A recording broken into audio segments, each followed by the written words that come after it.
வணக்கம். உங்கள் அன்பு தோழியின் ஆரோக்கிய உணவும் அற்புத வாழ்வும். இன்னைக்கு நாம இந்த வேர்க்கடலையை வச்சு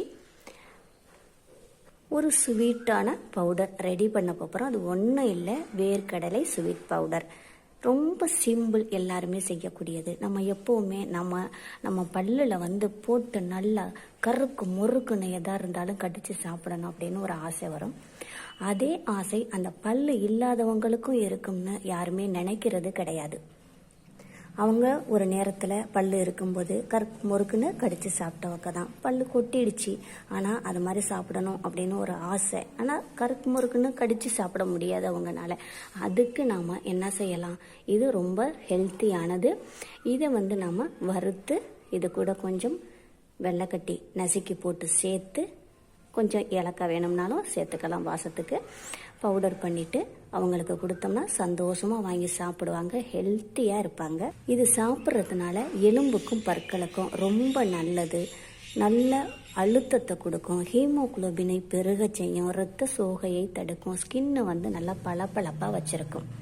இப்போ இதில் நான் 100 கிராம் வேர்க்கடலை போடுறேன். போட்டு நல்லா ஓகே, நல்லா அழகாக வறுபட்டுருச்சு. இதை நம்ம தோல் எடுத்துடலாம். ஓகே, கடலையெல்லாம் நல்லா தோலெல்லாம் எடுத்தாச்சு. இப்போ இதை நாம் ஒரு மிக்சி ஜாரில் போட்டுக்கலாம். இதில் இந்த அளவுக்கு சின்னதாக வெள்ளைக்கட்டியை நசுக்கி போட்டுக்கலாம். அடுத்ததாக இதில் 2 ஏலக்காய் போட்டுக்கலாம். இதை பவுடர் பண்ணிக்கலாம். ஓகே, அழகாக பவுடர் பண்ணியாச்சு.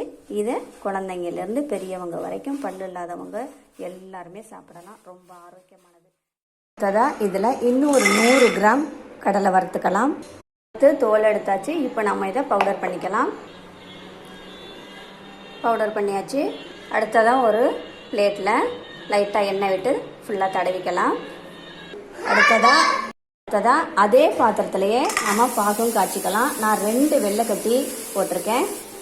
இதில் கொஞ்சமாக தண்ணி ஊற்றிக்கலாம்.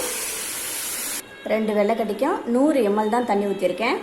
அது நல்லா கம்பி பதமாக இந்த பாகு வரணும். ஓகே, நல்லா கம்பி பதமாக வந்துருச்சு. இப்போ இதில் இந்த பவுடரை கொட்டிக்கலாம்.